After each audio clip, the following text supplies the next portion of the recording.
ನಮಸ್ಕಾರ ಸ್ನೇಹಿತರೆ, ದಿಢೀರ್ ಲೈವ್ ಬಂದ ಕಾವ್ಯಶೈವ ಗಿಲ್ಲಿನ ಮದುವೆ ಆಗ್ತೀನಿ, ನಿಮ್ಮ ಆಶೀರ್ವಾದ ಬೇಕು ಅಂತಕ್ಕಂಥ ಮಾತನ್ನ ಇಲ್ಲಿ ಲೈವ್ನಲ್ಲಿ ಹೇಳಿದ್ದಾರೆ.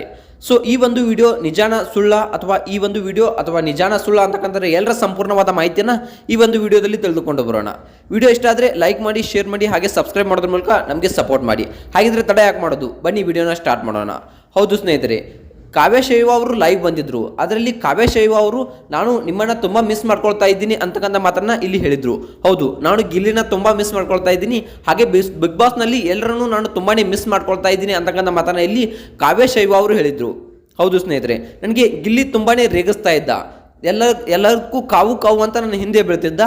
ತುಂಬಾ ಬೋರ್ ಆಗ್ತಿದ್ದು ನನಗೆ ಇಲ್ಲಿ. ನಾನು ಗಿಲ್ಲಿನ ತುಂಬ ಮಿಸ್ ಮಾಡ್ಕೊಳ್ತಾ ಇದ್ದೀನಿ ಅಂತಕ್ಕಂಥ ಮಾತನ್ನ ಇಲ್ಲಿ ಕಾವ್ಯಶೈವ ಅವರು ಲೈವ್ನಲ್ಲಿ ಬಂದ್ಬಿಟ್ಟು ಈ ಒಂದು ಮಾತನ್ನ ಹೇಳಿದ್ದಾರೆ.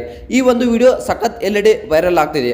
ಹೌದು ಸ್ನೇಹಿತರೆ, ಗಿಲ್ಲಿ ಕಾವು ಸ್ನೇಹನ ಅಥವಾ ಪ್ರೀತಿನ ಮದುವೆ ಬಗ್ಗೆ ಖಡಕ್ ಮಾತನ್ನ ಹೇಳಿದ್ದಾರೆ ಕಾವ್ಯ ಅವರು. ಹೌದು ಸ್ನೇಹಿತರೆ, ನಾವಿಬ್ಬರು ಸ್ನೇಹ ಅಷ್ಟೇ, ನಮ್ಮಿಬ್ಬರ ನಡುವೆ ನಾವು ಏನು ಪ್ರೀತಿಯನ್ನ ಮಾಡ್ತಾ ಇಲ್ಲ. ಅದೊಂದು ವೇಳೆ ನಾನು ಮದುವೆ ಆಗೋದಾದ್ರೆ ನಾನು ಖಂಡಿತವಾಗಿಯೂ ಮದುವೆ ಆಗ್ತೀನಿ, ನಿಮಗೆ ತಿಳಿಸ್ತೀನಿ ಅಂತಕ್ಕಂಥ ಮಾತನ್ನ ಇಲ್ಲಿ ಕಾವ್ಯಶೈವ ಅವರು ಹೇಳಿದ್ದಾರೆ. ಹೌದು ಸ್ನೇಹಿತರೆ, ನಮ್ಮ ಮನೆಯಲ್ಲಿ ಯಾರನ್ನ ಒಪ್ಕೊಳ್ತಾರೋ ನಾನು ಅವರನ್ನ ಮದುವೆ ಆಗ್ತೀನಿ ಅಂತಕ್ಕಂಥ ಮಾತನ್ನು ಕೂಡ ಇಲ್ಲಿ ಕಾವ್ಯಶೈವ ಅವರು ಲೈವ್ನಲ್ಲಿ ಬಂದ್ಬಿಟ್ಟು ಹೇಳಿದ್ದಾರೆ. ಹೌದು ಸ್ನೇಹಿತರೆ, ನೀವು ಏನು ಮಾಡ್ತೀರಾ ಕಾವ್ಯ ಅವರೇ, ನೀವು ಖಂಡಿತವಾಗಿಯೂ ಗಿಲ್ಲಿ ಅವ್ರನ್ನ ಮದುವೆ ಆಗ್ತೀರಾ ಅಂತಕ್ಕಂಥ ಮಾತನ್ನ ಕೇಳಿದಾಗ ಇಲ್ಲಿ ಕಾವ್ಯ ಅವರು ಈ ರೀತಿಯಾಗಿ ಹೇಳಿದ್ದಾರೆ. ಹೌದು ಸ್ನೇಹಿತರೆ, ಮತ್ತೆ ಇನ್ನೊಂದು ಸುದ್ದಿ ಸಖತ್ ಎಲ್ಲೆಡೆ ವೈರಲ್ ಆಗ್ತಾ ಇದೆ. ಅದು ಏನಪ್ಪಾ ಅಂತ ಅಂದ್ರೆ, ಕಾವ್ಯಶೈವ ಅವರ ಮನೆಗೆ ಗಿಲ್ಲಿ ಅವರು ಊಟಕ್ಕೆ ಬಂದ್ರಾ ಅಥವಾ ಇಲ್ವಾ, ಇವರು ಇನ್ವೈಟ್ ಮಾಡಿದ್ರಾ ಅಥವಾ ಇಲ್ವಾ ಅಂತಕ್ಕಂಥ ಮಾತು ತುಂಬಾನೇ ಎಲ್ಲೆಡೆ ವೈರಲ್ ಆಗ್ತಾ ಇದೆ. ಹೌದು ಸ್ನೇಹಿತರೆ, ಇದ್ರ ಬಗ್ಗೆ ನಾವು ನೋಡೋದಾದ್ರೆ ಖಂಡಿತವಾಗಿಯೂ ಗಿಲ್ಲಿ ಅವರನ್ನು ಇನ್ವೈಟ್ ಮಾಡಿದ್ರು ಕಾವ್ಯಶೈವ ಹಾಗೆ ಅವರ ತಾಯಿಯವರು. ಆದರೆ ಗಿಲ್ಲಿ ಅವರಿಗೆ ಕಾರ್ಯಕ್ರಮಗಳು ತುಂಬ ಇರೋದರಿಂದ ಕಾವ್ಯಶೈವ ಅವರು ಗಿಲ್ಲಿನ ಇನ್ವೈಟ್ ಮಾಡಿದ್ರು ಕೂಡ ಗಿಲ್ಲಿ ಅವರಿಗೆ ಬರೋಕ್ಕಾಗಲಿಲ್ಲ. ನನಗೆ ಕಾರ್ಯಕ್ರಮಗಳು ತುಂಬ ಇವೆ, ಸಾರಿ ನಾನು ಈ ಸಲ ಬರಲ್ಲ, ಮತ್ತೆ ಮುಂದೆ ಒಂದಿನ ಬರ್ತೀನಿ ಅಂತಕ್ಕಂಥ ಮಾತನ್ನು ಕೂಡ ಇಲ್ಲಿ ಗಿಲ್ಲಿ ಅವರು ಸಂಪೂರ್ಣವಾಗಿ ಕ್ಲಿಯರ್ ಆಗಿ ಕಾವ್ಯಶೈವ ಹಾಗೆ ಅವರ ತಾಯಿಗೆ ಹೇಳಿದ್ರು. ಹೌದು ಸ್ನೇಹಿತರೆ, ಈ ರೀತಿಯಾಗಿ ಹೇಳಿದ್ರು ಕೂಡ ಕಾವ್ಯಶೈವ ಹಾಗೆ ಗಿಲ್ಲಿ ನಡುವೆ ಏನೋ ಮನಸ್ತಾಪ ಇದೆ ಅಂತಕ್ಕಂಥ ಮಾತು ಕೂಡ ಸೋಷಿಯಲ್ ಮೀಡಿಯಾದಲ್ಲಿ ಸಖತ್ ವೈರಲ್ ಆಗಿ ಸಖತ್ ಟ್ರೆಂಡ್ನಲ್ಲಿ ಚರ್ಚೆ ಆಗ್ತಾ ಇದ್ವು. ಹೌದು ಸ್ನೇಹಿತರೆ, ಆದರೆ ಈ ರೀತಿಯಾದ ಯಾವುದೇ ಘಟನೆ ಇಲ್ಲಿ ನಡೆದಿಲ್ಲ.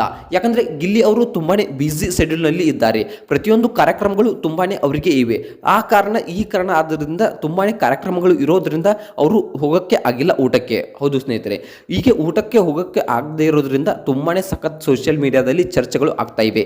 ಇವರಿಬ್ಬರ ನಡುವೆ ಏನೋ ಕಲಹ ಆಗಿದೆ, ಇವರಿಬ್ರು ಯಾಕೋ ದೂರ ಆಗ್ತಿದ್ದಾರೆ ಅಂತಕ್ಕಂಥ ತುಂಬಾನೇ ಚರ್ಚೆಗಳು ಆಗ್ತಾ ಇವೆ. ಸೊ ಈ ಕಾರಣದಿಂದಾಗಿ ನೋಡೋದಾದ್ರೆ ಅವರಿಬ್ಬರ ನಡುವೆ ಯಾವುದೇ ಒಂದು ಕೆಟ್ಟ ಕಲಹಗಳಾಗಲಿ ಏನೂ ಆಗಿಲ್ಲ. ಒಂದು ವೇಳೆ ಇಬ್ಬರ ನಡುವೆ ಒಂದು ವೇಳೆ ಬಾಂಡಿಂಗ್ ಇದೆ, ಅವ್ರ ಬಾಂಡಿಂಗ್ ತುಂಬಾ ಕಂಟಿನ್ಯೂ ಆಗುತ್ತೆ, ಆ ಸ್ನೇಹ ತುಂಬಾ ಕಂಟಿನ್ಯೂ ಆಗುತ್ತೆ ಅಂತಕ್ಕಂಥದ್ದನ್ನ ನಾವು ನೋಡ್ಬೋದು.